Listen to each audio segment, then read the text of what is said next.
Assalamualaikum warahmatullahi wabarakatuh.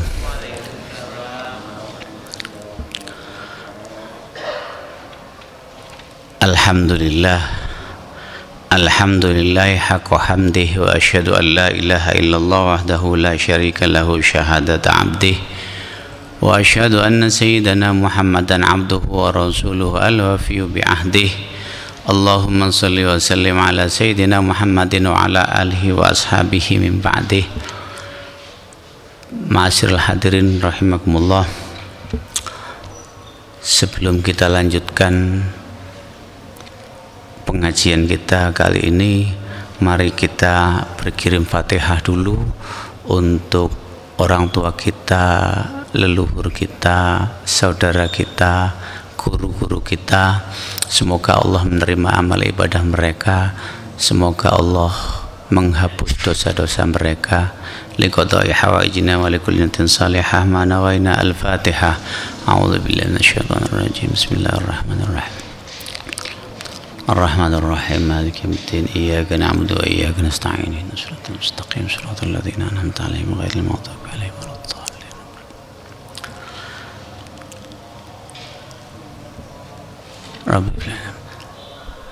Bapak dan hadirin sekalian, semakin lama kita di dunia ini akan semakin beragam. Semua itu mengalami perkembangan. Mengapa manusia dijadikan khalifah di muka bumi? Karena manusia itu punya akal dan punya nafsu. Allah tidak menjadikan malaikat sebagai khalifah di muka bumi karena malaikat tidak punya nafsu, hanya punya akal saja, sehingga ini akan mengalami stagnasi. Jadi pemikiran itu akan berhenti, tidak mengalami perkembangan. Kebenaran menurut malaikat ya sudah, itu tidak akan bisa berubah. Tapi kalau kebenaran menurut manusia, karena ada nafsu, ada latar belakang pemikiran, akalnya, sehingga kebenaran manusia itu bisa berubah. Kalau kebenaran menurut malaikat itu akan tetap, tidak akan pernah berubah. Tapi kalau kebenaran menurut manusia itu akan senantiasa berkembang, akan senantiasa berubah sesuai dengan kondisi zamannya. Perkembangan manusia itu meliputi banyak hal dalam pola pikir, termasuk cara berpakaian. Cara berpakaian, kalau zaman dulu mungkin pakaiannya tidak seperti yang ada sekarang, bahannya juga mulai macam-macam. Kalau dulu mungkin bahannya hanya dari kulit binatang, zamannya Nabi Adam tidak ada kain seperti ini. Sekarang bahan baku kain juga beragam, ada yang dari tanaman, ada yang dari hewan. Ulat sutra itu kan menghasilkan benang sutra, ya. Ini bisa dijadikan pakaian juga. Semakin lama semakin beragam, ada yang dari pakaian, ada yang dari sintetis, ada yang dari kapas dan sebagainya. Pada dasarnya pakaian di dalam Islam itu ada 3 unsur yang harus memenuhi syarat, yang tidak boleh dilanggar. Kriteria berpakaian dalam Islam itu yang pertama, ya, harus menutup aurat. Aurat laki-laki dengan perempuan itu berbeda karena memang daya tarik masing-masing pihak ini berbeda. Kenapa aurat perempuan itu harus ditutup seluruh tubuhnya kecuali wajah dan telapak tangannya pada saat sholat? Karena aurat perempuan itu menarik untuk laki-laki, bukan hanya kepada laki-laki, tapi menarik juga untuk perempuan. Perempuan sesama perempuan juga tertarik sebenarnya dengan aurat mereka. Makanya aurat perempuan ini lebih banyak harus ditutupi. Kalau laki-laki itu terbatas hanya pada pusar dan lutut saja. Ini menurut fikih. Tapi kita jangan terlalu berpegang teguh kepada fikih, karena selain fikih itu ada akhlak, ada akidah, ada moral, ya. Menurut fikih, orang menutup aurat itu sudah sah untuk melaksanakan sholat. Ini menurut fikih. Tapi kalau kita terlalu berpegang teguh kepada fikih, bahasa Jawanya kefekin, akhirnya cukup sekedar menutup aurat saja melaksanakan sholat. Menurut etika, menurut akhlak ini nggak etis. Hanya sekedar menutupi antara pusar dengan lutut saja, itu yang ditutupi, ini nggak etis. Seseorang yang melaksanakan sholat seperti ini menurut fikih sah, tapi menurut etika itu tidak sah. Kita menghadap Allah, Tuhan yang menciptakan segalanya bagi kita, masa kita caranya seperti itu? Ya, menurut etika itu tidak sah. Tapi kalau menurut fikih, kalau kita hanya berpegang teguh kepada fikih, maka ini sah-sah saja. Artinya kondisi ini bisa kita lakukan kalau dalam keadaan darurat. Misalkan dalam perjalanan kita tidak menemukan orang untuk pinjam pakaian, taruhlah mungkin di tengah sawah kita mau melaksanakan sholat, karena saat itu kotor semua dan najis, mungkin kena kotoran hewan dan sebagainya, pakainya tinggal sarungnya saja, maka sholat menggunakan sarung dalam kondisi ini boleh. Hanya sarung menutupi pusar dengan lutut saja itu boleh. Tapi ini sebenarnya kalau seandainya masih bisa kita memegangi etika, berpegangan kepada etika, artinya kita nyari pinjaman bagaimana caranya, atau kita pulang dulu sehingga kita memakai baju yang rapi kemudian melaksanakan sholat, itu akan lebih baik lagi. Ya, Ma'asyiral hadirin rahimakumullah. Terus kemudian prinsip dalam berpakaian yang kedua, ya, prinsip dalam berpakaian yang kedua, tidak boleh menyerupai, tasyabuh. Tasyabuh itu dilarang. Sibhun itu artinya sama, tasyabuh itu menyamakan. Maksudnya menyamakan di sini artinya laki-laki sama dengan perempuan berpakaiannya, itu tidak boleh. Kalau laki-laki yang ditutup auratnya hanya sekedar itu, maka jangan berlebihan, ditutupi semuanya pakai cadar. Ini tidak boleh. Perempuan juga begitu, kalau yang ditutupi itu seluruh tubuhnya, ya, seluruh tubuhnya, ya jangan menyerupai laki-laki hanya menutupi aurat yang wajib ditutupi untuk laki-laki saja. Kemudian untuk cadar ini ada beberapa pendapat yang berbeda. Jadi kalau menurut mazhab Syafi'i itu sebenarnya cadar ini harus dipakai, kecuali kalau sholat cadar harus dilepas. Kalau imam mazhab yang lain ada yang mengatakan tidak masalah, tidak pakai cadar. Ya, di Indonesia yang mayoritas menggunakan mazhab Syafi'i, ternyata prakteknya banyak perempuan ini tidak bermazhab Syafi'i. Ya, mereka bukunya tidak bercadar. Ya, sebenarnya kalau menurut mazhab Syafi'i itu dianjurkan untuk bercadar, karena wajah perempuan termasuk aurat. Ya, karena orang laki-laki itu kan pasti akan tertarik melihat wajahnya, makanya harus ditutupi juga. Kemudian termasuk kategori aurat ini sebenarnya bukan hanya warna kulitnya saja itu yang dikategorikan aurat, bentuk tubuh itu juga harus ditutupi. Percuma tubuhnya ditutupi dengan kain tapi bentuknya masih kelihatan, ini termasuk kategori aurat. Jadi aurat itu harus menutupi warna kulit sekaligus menutupi bentuk tubuhnya yang lekuk-lekuknya supaya tidak kelihatan. Bagaimana caranya? Itu fungsinya berpakaian. Laki-laki tidak boleh menyerupai perempuan dalam berpakaian, termasuk juga potongan rambut. Laki-laki itu tidak boleh menyerupai perempuan. Kalau masalah panjangnya rambut, ya, panjang Rasulullah pernah memanjangkan rambut hampir sebau rambutnya Rasulullah, itu masih diperkenankan untuk orang laki-laki. Untuk perempuan, apakah boleh memotong rambutnya pendek? Ya, boleh-boleh saja, asalkan jangan dipertontonkan, karena itu termasuk kategori aurat. Aurat itu sesuatu yang harus ditutupi, yang nggak boleh ditunjukkan. Kita sering berdoa kepada Allah, Allahumma astur auratana. Kita minta kepada Allah supaya Allah menutupi aurat kita. aurat itu sesuatu yang tidak layak diketahui orang lain. Artinya kalau diketahui orang lain seharusnya kita malu. Ya, seharusnya kita malu. Jadi aurat itu bisa berwujud fisik seperti tubuh kita, bisa berwujud psikis. Hal-hal yang sifatnya memalukan itu termasuk kategori aurat. Ya, kita minta kepada Allah supaya hal-hal yang memalukan pada diri kita jangan sampai dilihat orang lain. Ya, kita sering ada doa seperti itu, Allahumma astur auratana. Ma'asyiral hadirin rahimakumullah. Selain menyerupai laki-laki tidak boleh menyerupai perempuan, dalam berhias juga laki-laki tidak boleh berhias seperti perempuan. Perempuan itu boleh menggunakan emas karena emas ternyata ada efeknya yang tidak baik bagi laki-laki kalau menggunakan emas seperti perempuan.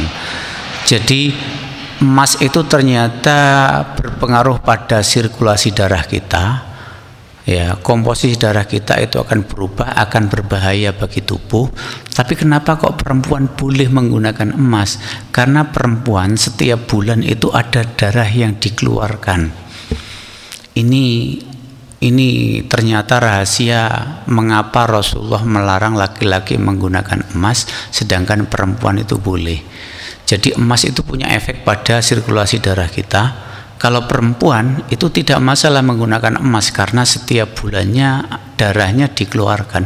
Kalau laki-laki kan tidak ada darah yang dikeluarkan kecuali karena kecelakaan, misalkan terluka dan sebagainya. Tapi kalau perempuan kan memang ada sirkulasi setiap bulan, sehingga emas itu boleh dipakai oleh perempuan. Jadi perintah di dalam Islam itu pasti ada efeknya secara medis, ada efeknya secara psikis. Ya, semua itu pasti ada manfaatnya. Jadi kalau Imam Nawawi, Syekh Nawawi Al-Bantani itu pernah mengatakan, seandainya kita mau berdebat Islam dengan agama-agama yang lain, pasti Islam itu menang. Karena memang dasarnya apa yang diturunkan Allah itu dalam Al-Quran maupun apa yang diucapkan Rasulullah dalam hadis itu pasti mengandung kebenaran. Sehingga kalau kita berdebat antara umat Islam dengan orang-orang non-Muslim, pasti Islam ini akan menang. Ya, karena memang dasar hukumnya jelas dan mengandung kebenaran. Ya, cuman masalahnya ya orang-orang Nasrani dan orang-orang Yahudi, Allah menganugerahkan kepada mereka itu cara berpikir dengan memberikan argumen yang baik, sehingga kalau berdebat kadang-kadang mereka menang. Tapi kalau dasar hukumnya yang dipakai itu orang Islam akan menang. Ya, ma'asyiral hadirin rahimakumullah. Kemudian prinsip dalam berpakaian berikutnya, selain menutup aurat, selain tidak boleh menyamai laki-laki dan perempuan, yang ketiga menutup aurat itu prinsipnya tidak boleh berlebihan. Tidak boleh berlebihan. Kalau dalam istilah bahasa Arab, tasarruf, tidak boleh berlebihan. Artinya kalau cukup hanya 1 meter untuk pakaian, ya 1 meter itu aja dipakai. Kalau pakai celana misalnya biasanya 1 meter 25 itu cukup untuk celana orang laki-laki. Kalau untuk baju perempuan itu mungkin 3 meter, ya cukup itu. Ya, jangan berlebihan. Sebab berlebihan ini zaman Rasulullah itu menunjukkan kesombongan. Zaman Rasulullah itu orang kalau ingin menunjukkan kekayaannya, dia itu kalau beli baju itu berlebihan, dipanjangkan. Makanya Rasulullah pernah bersabda, jangan memanjangkan pakaiannya karena sombong sampai menutup mata kaki. Lah, ini konteksnya saat itu karena sombongnya ini yang dilarang, makanya tidak boleh menutupi mata kaki. Sedangkan kondisi sekarang, kondisi itu kan mesti berubah sesuai dengan zamannya. Kondisi sekarang ini kalau menutup mata kaki itu bukan masalah kesombongan.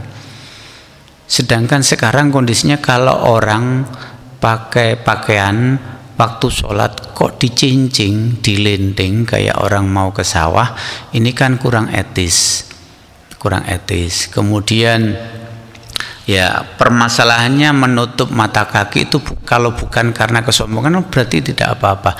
Jadi esensinya itu bukan menutup mata kakinya yang dipermasalahkan. Yang dipermasalahkan oleh Rasulullah itu adalah sifat-sifat kesombongan itu yang harus hilang. Jadi menutup mata kaki karena sombong itu tidak boleh. Kalau bukan karena sombong menutup mata kaki ini tidak masalah.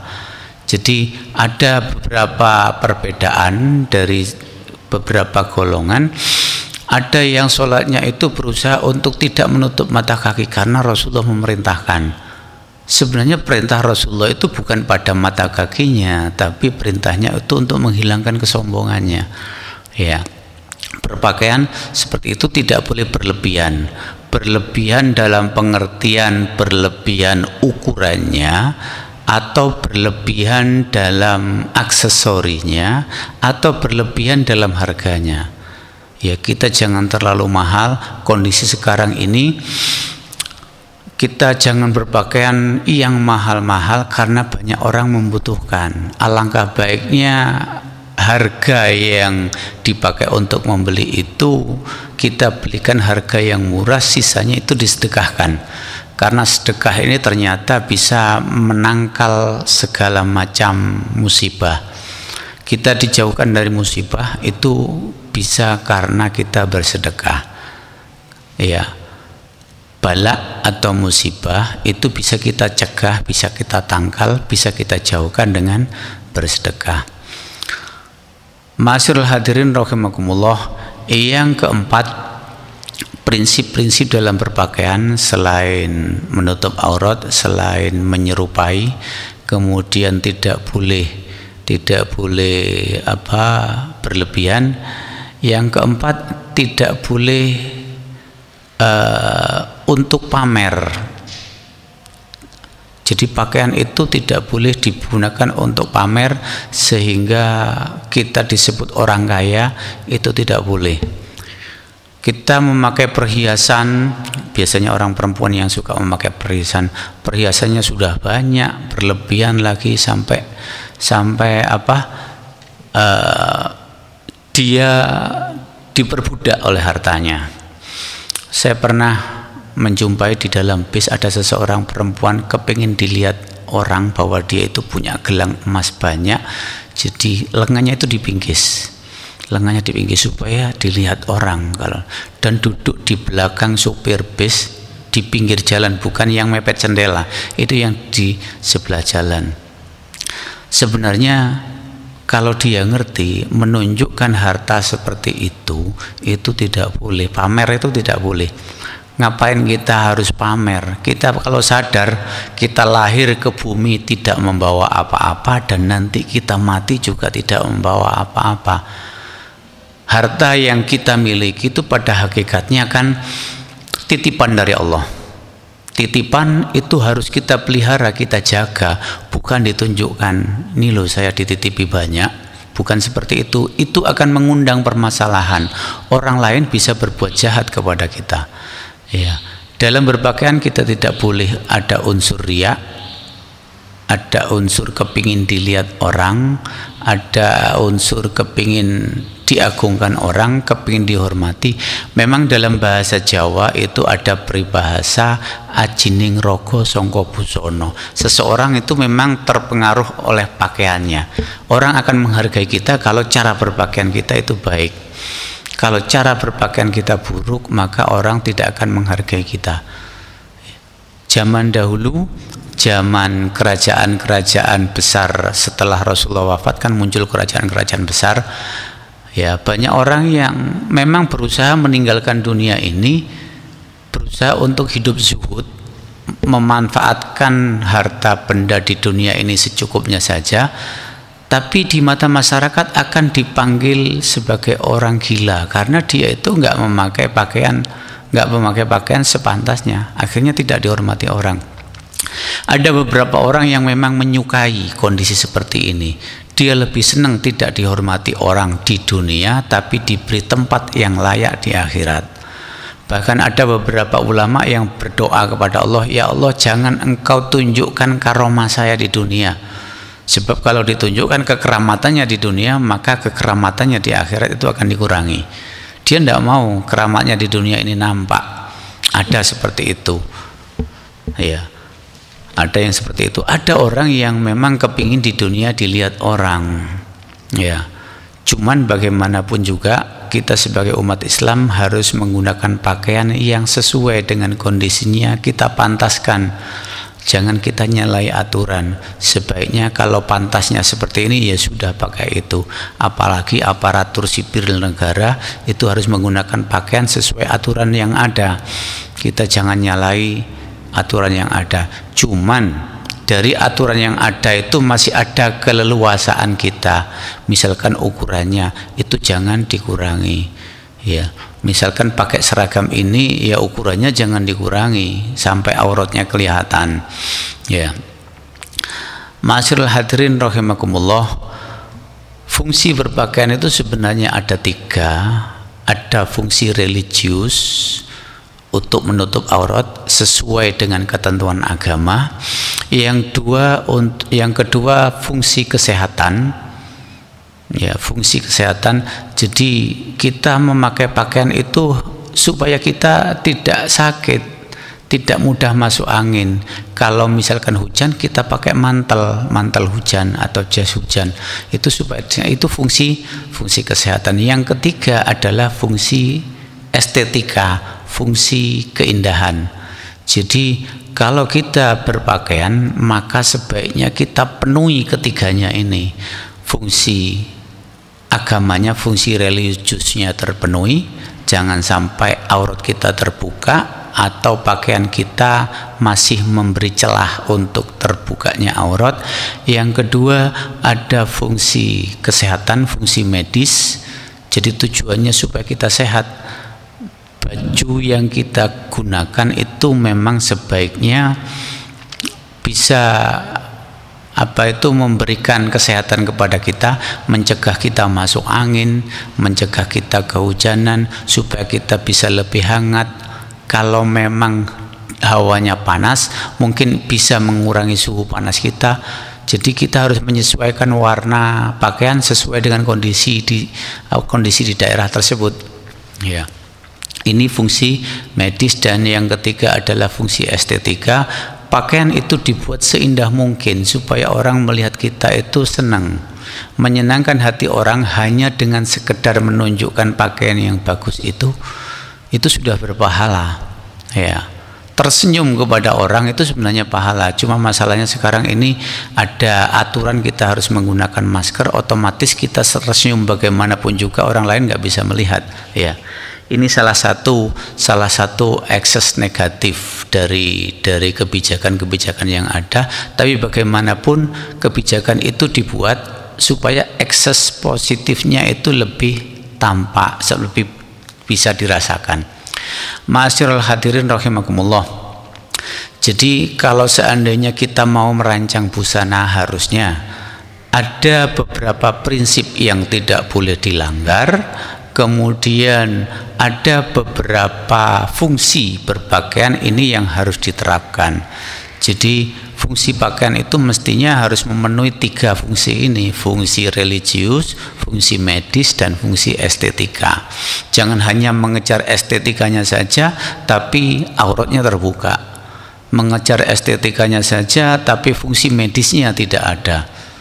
Ya, di situasi yang panas kok memakai pakaian yang nilon itu kan lebih membuat panas. Ini fungsi medisnya tidak ada. Mestinya untuk situasi yang panas itu pakai bahan-bahan yang lebih sejuk, yang lebih adem. Ini fungsi medis, ya. Kemudian prinsip-prinsip berpakaian itu jangan dilanggar. Aurat jangan sampai terbuka, kemudian jangan sampai menyerupai laki-laki dengan perempuan, itu jangan sampai menyerupai. Biasanya baju untuk perempuan itu kan lebih cenderung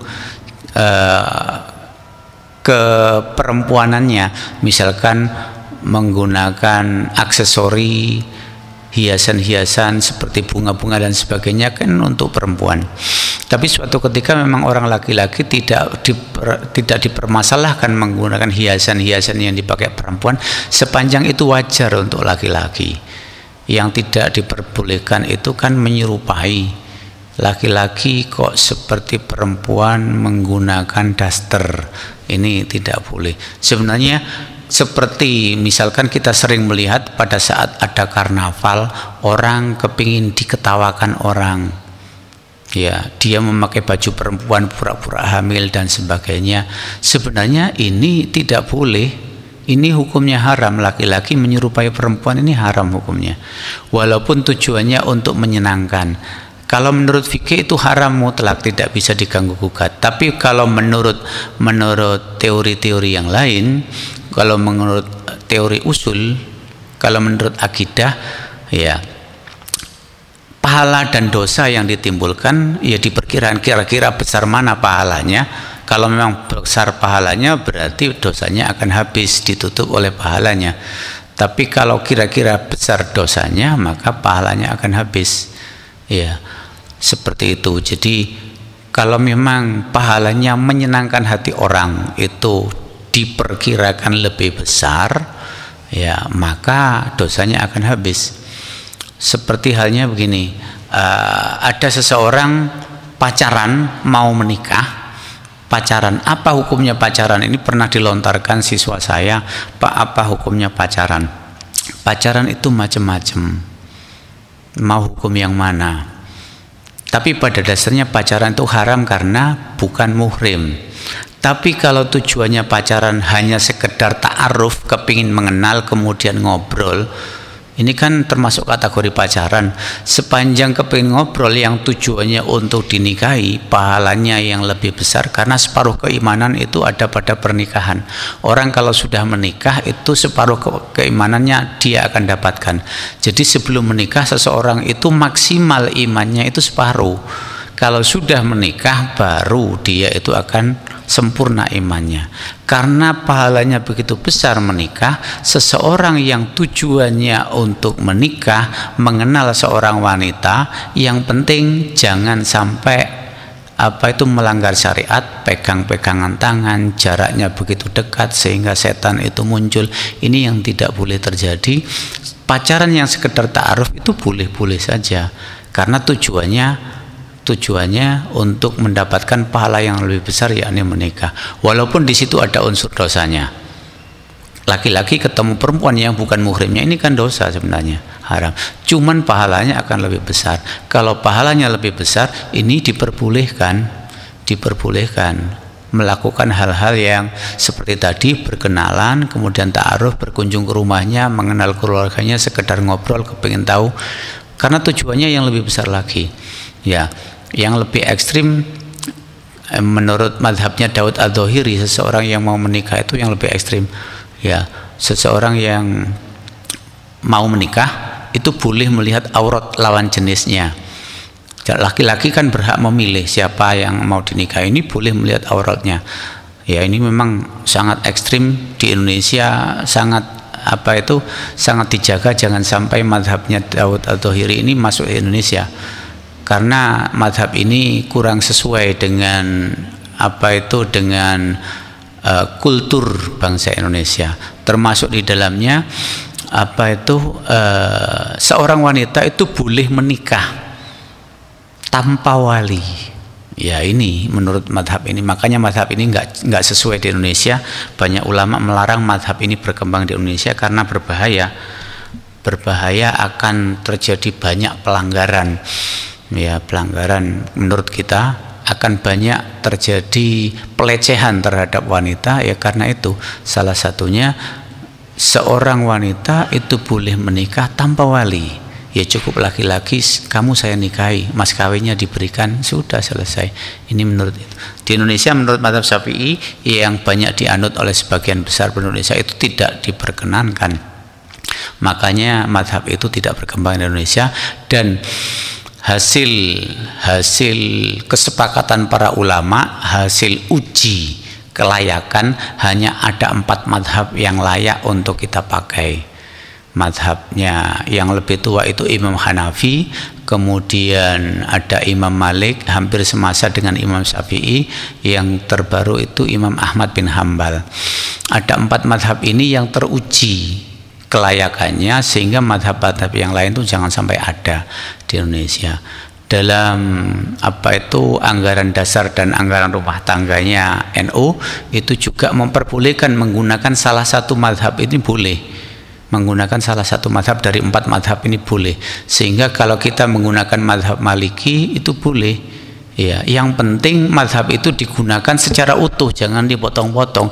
Kalau ada sesuatu yang mengenakkan di madhab Syafi'i, ikut madhab Syafi'i, tapi kalau lebih enak suatu ketika pindah ke madhab Maliki lagi, itu tidak boleh. Itu namanya talfik, berpindah-pindah madhab hanya mengambil enaknya saja, ini tidak diperkenankan. Kalau kita mengikuti salah satu madhab, ya sudah, madhab dari awal hingga akhir itu.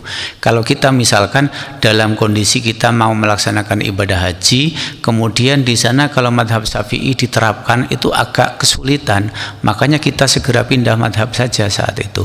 Tapi semua yang ada saat itu kita menggunakan madhab yang bersangkutan. Jangan pindah lagi ke Syafi'i untuk hal-hal yang lebih mengenakkan, jangan, itu tidak boleh. Ma'asyiral hadirin rahimakumullah, teknologi atau cara kita berbudaya, cara kita beradab senantiasa berubah, tapi kita berharap sebagai umat Islam semoga perubahan ini tidak melanggar agama. Semoga kita bisa mengikuti perubahan budaya ini dengan baik. Teknologi berubah, semuanya serba berubah. Kita sebagai umat Islam yang baik harus mengikuti perubahan ini. Jangan sampai kita ketinggalan, tidak mengalami perubahan. Itu tidak boleh. Sebab Allah ingin merubah satu kaum. Kalau mau merubah satu kaum, diharapkan kaum itu merubah nasibnya sendiri.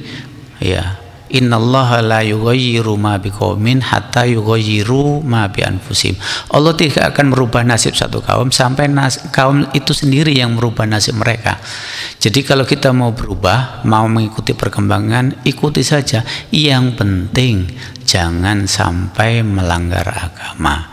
Ma'asyiral hadirin rahimakumullah, dengan perubahan-perubahan yang ada kita berharap kepada Allah semoga kita bisa mengikutinya, semoga kita tidak terbawa arus ke arah yang negatif, semoga kita bisa mengikuti perkembangan ini dengan baik, tidak melanggar agama. Semoga apa yang kita niatkan, kita hidup di dunia ini adalah tujuannya untuk menanam di akhirat. Semoga kita bisa mencari bekal sebanyak-banyaknya untuk kehidupan yang kekal nanti di akhirat. Semoga Allah memberikan kekuatan kepada kita untuk senantiasa meninggalkan hal-hal yang negatif dari perkembangan zaman ini. Semoga Allah melindungi kita, keluarga kita, memberikan kesehatan kepada kita, menjauhkan kita dari penyakit. Semoga Allah mengampuni dosa-dosa mereka yang sudah meninggal dunia. Semoga Allah menerima amal ibadah mereka. Kurang lebihnya saya mohon maaf. Wallahul muwaffiq ila aqwamit thoriq. Wassalamualaikum warahmatullahi wabarakatuh.